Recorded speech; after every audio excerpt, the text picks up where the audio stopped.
السلام عليكم ورحمة الله تعالى وبركاته. مرحبا بأعزائي الطلبة والطالبات، أتمنى أن تكونوا في أتم الصحة والعافية. إذن في هذه الحصة سأخصصها للمستوى جدع مشترك علمي.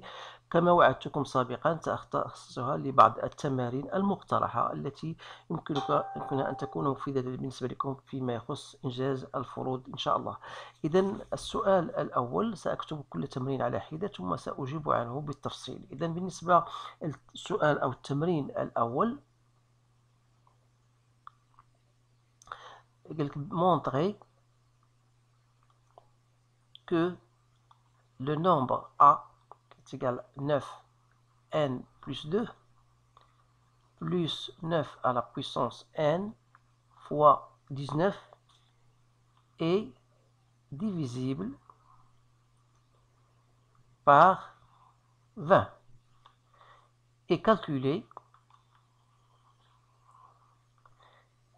le PGDC du nombre 52 488 avec A. Voilà le PGDC de ce nombre. Alors, comment on va répondre à ces questions? Alors, vous savez, d'abord, je dois vous faire un petit rappel.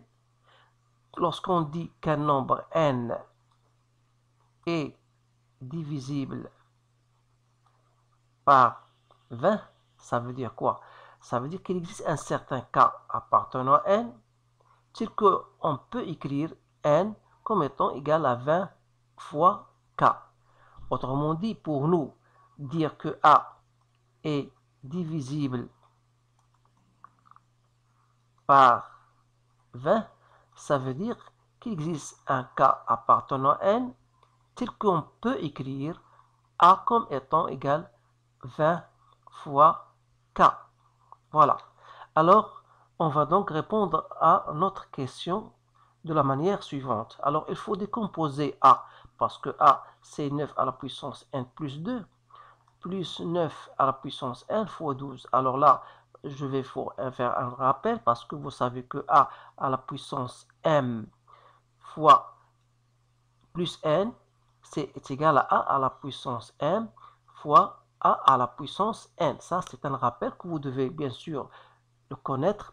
Donc, on va écrire ça, c'est le 9 à la puissance n fois 9 à la puissance 2 plus 9 à la puissance n fois 19. Donc, je peux mettre 9 à la puissance n en facteur, c'est 9 au carré plus 19. 9 au carré, c'est 81, donc ça me donne 100 fois 9 à la puissance n.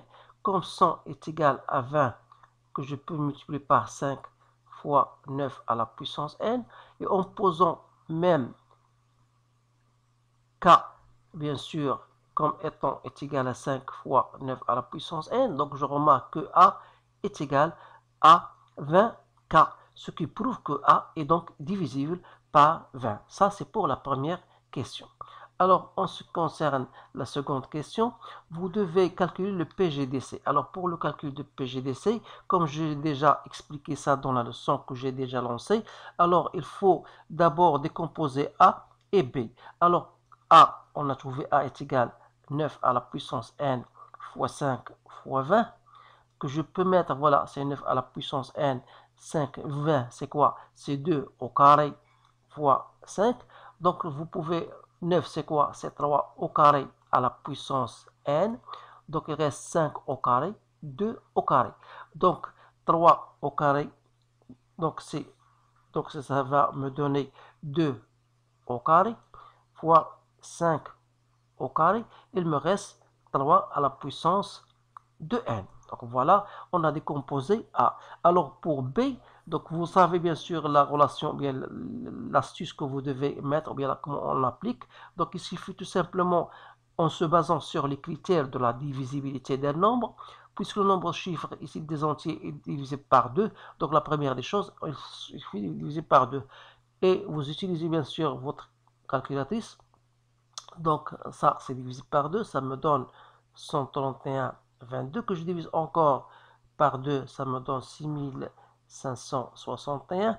Alors, en remarquant que la somme des chiffres est divisée par 3, donc je divise par 3, ça me donne 81, 87, que je divise encore par 3, ça me donne 729. divisé par 3, ça me donne 241, que je divise encore par 3, ça me donne 81, divisé par 3, ça me donne 27. Donc, divisé par 3, ça me donne 9. Divisé par 3, ça me donne 3. Divisé par 3, ça me donne 1. Alors là, je vous conseille de bien apprendre les critères de la division euclidienne parce que ce sont des choses très intéressantes qui vont vous aider, bien sûr, à décomposer. Alors là, qu'est-ce que je vais écrire? Donc, tout simplement, j'écris donc 52 488 égale à combien? Égale à 2 fois qui se répète 3 fois, donc 2 à la puissance 3, et 3 qui se répète 8 fois. Donc voilà, j'ai décomposé les deux nombres. Alors là, je passe à la question qui suit, c'est le PGDC. Alors le PGDC, bien sûr, vous savez que le PGDC de deux nombres 55, 52, 4, 8, 8 et A. Donc il faut prendre bien sûr les nombres ou bien les chiffres communs. Alors les chiffres communs, c'est quoi? Ce sont 2, voilà, et 3. Alors là, il faut donc choisir la puissance la plus faible entre 2 à la puissance 2 et 2 à la puissance 3, c'est 2 à la puissance 2. Et 3, il y a donc 3 à la puissance 8 et 3 à la puissance de n. Alors laquelle il faut choisir là? Donc normalement, on doit choisir la plus petite. Alors donc là, il faut comparer de n, quand est-ce que de n égale à 8? De n égale à 8, ça veut dire tout simplement que n égale à 4. Donc on va distinguer deux cas. Premier cas, si n est supérieur ou égal à 4, ça veut dire que de n sera supérieur à 8. Alors, si de n est supérieur à 8, et comme vous savez que le PGDC, on doit choisir la puissance la plus faible, donc ça sera donc 2 à la puissance 2 fois 3 à la puissance 8, parce que 8 est inférieur à 2n. Ça, c'est pour le premier cas. Deuxième cas, si on aura n inférieur strictement à 4, ça veut dire que 2n sera inférieur à 8. Alors dans ce cas, je dois choisir 2n. Et le PGDC, sans répéter ce qui est entre parenthèses, vous pouvez l'écrire. Donc ça sera 2 à la puissance 2 fois 3 à la puissance de n. Alors là, c'est un exercice très intéressant. Je vous conseille de le répéter parce que ça comporte des choses comme ces cas-là. Vous devez quand même savoir comment en sortir. Alors voilà, on a terminé avec l'exercice 1. Donc maintenant, je vais passer à un autre exercice que je l'ai choisi, bien sûr, selon son importance. Donc voilà l'exercice 2.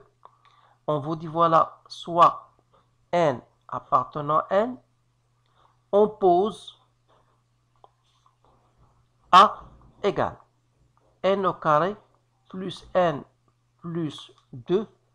Alors, première question, montrer que A est pair. Et deuxième question, A est-il premier? Alors, voilà l'exercice 2. Alors, en répondant à ces questions, alors je peux écrire A est égal à n fois n plus 1 plus 2. Alors, je sais ça, que n fois n plus 1, c'est le produit et le produit de deux nombres consécutifs. Alors, cela, et bien sûr, je l'ai déjà fait entrer dans le cours, donc est un nombre pair. Alors, A, ça me donne un nombre pair, plus 2 qui est un nombre pair. Donc ça sera un nombre pair. Alors ça, je vous explique tout simplement, vous n'allez pas écrire cette phrase-là, mais je vous explique seulement que la somme de deux nombres pairs est toujours un nombre pair. Donc je dis que A est pair. Il y a d'autres méthodes, bien sûr, que vous pouvez les utiliser, mais je vous choisis toujours la méthode la plus simple. Alors si je passe maintenant à la deuxième question. Est-ce que A est premier? Alors là, je vais faire un rappel, dire qu'un nombre est premier, c'est-à-dire il est divisible par lui-même et par 1. Donc, il aura seulement 2 diviseurs. Alors, je répète, voilà A égale à n au carré plus n plus 2. Alors, il faut discuter ici des cas. Donc, si n, parce que n appartient à n, si n égale à 0, alors A sera égal à 0 plus 2, donc est égal à 2. Et 2, on sait qu'il est un nombre premier. C'est un nombre d'un nombre premier. Voilà. Maintenant, deuxième cas, si n est différent de 0, c'est-à-dire appartient à une étoile. Alors, dans ce cas, on aura A, bien sûr, ça est différent de 2, et par conséquent, A sera différent de 2. Alors, du fait que A est différent de 2 et A est pair, alors ces deux choses-là prouvent que A n'est pas premier. Pourquoi?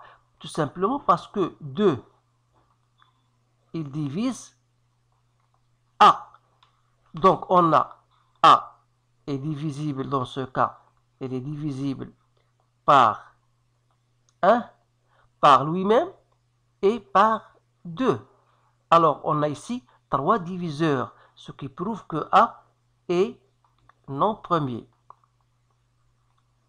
Donc, j'espère que tout le monde a bien compris ce que je viens d'expliquer. Alors, je passe maintenant à l'exercice 3. Donc, l'exercice 3. Donc, voilà, on vous dit soit n appartenant à n. Donc, déterminer les valeurs de n pour que le nombre 3n plus 22 sur n plus 4 appartient à n. Alors là, pour répondre à cette question, ce sont le genre de questions qu'on vous pose généralement le jour du contrôle. Alors, dire qu'un nombre appartenant à n, ce nombre-là est de type A sur B appartenant à n. Donc, ça veut dire que, normalement, B doit diviser A, sinon, il n'appartient pas à n. Alors, il faut que n plus 4, il divise 3n plus 22, c'est-à-dire que 3n plus 22, je dois l'écrire en fonction de n plus 4. Alors, pour ce faire, j'ai 3n plus 22 sur n plus 4. J'ai dit qu'il faut écrire 3n plus 1 en fonction de n plus 4. Alors, qu'est-ce que je dois faire? Je dois multiplier par 3. Voilà, il me donne 3n plus 12. Donc, il me reste d'ajouter un 10 pour obtenir le numérateur. Donc, voilà, n plus 4. Donc, si je simplifie ça par ça, ça me donne 3. Mais il faut toujours garder à l'esprit qu'il faut encore 10 le diviser par n plus 4. Alors, je sais que 3 est un nombre appartenant à n. Alors, pour que la somme de ces deux nombres appartienne à n, il faut tout simplement que 10 sur 1 plus 4 appartient à n. Alors, pour cela, comme j'ai dit tout à l'heure, il faut que B divise A, c'est-à-dire il faut que n plus 4 divise 10. Alors, qui dit divise 10, ça veut dire que 10 est égal à k fois n plus 4. Alors, il faut dans ce cas chercher les diviseurs de 10 qui sont 1, 2, 5 et 10. Alors, il faut que n plus 4 soit égal à l'un de ces diviseurs. Donc, soit est égal à 1, soit est égal à 2, soit égal à 5, soit égal à 10. Alors, dans ce cas, vous remarquez que n égale à 1 moins 4, ça fait moins 3, ou bien n égale à moins 2, ou bien ici, vous aurez n égale à 1, ou bien n égale à 10 moins 4, ça fait 6. Alors, cela à rejeter, puisqu'il n'appartient pas à n. Donc, ce qui nous reste, c'est n égale à 1, ou bien n égale à 6. Ce sont les deux valeurs, bien sûr, nécessaires et suffisantes pour que le nombre 3n plus 22 appartient à n. Alors voilà, on va bien sûr terminer avec cet exercice-là. Donc s'il y a des commentaires, n'hésitez pas à me les envoyer. Et essayez bien sûr de nous encourager avec vos likes, bien sûr, pour nous encourager nous-mêmes de vous présenter d'autres exercices plus intéressants.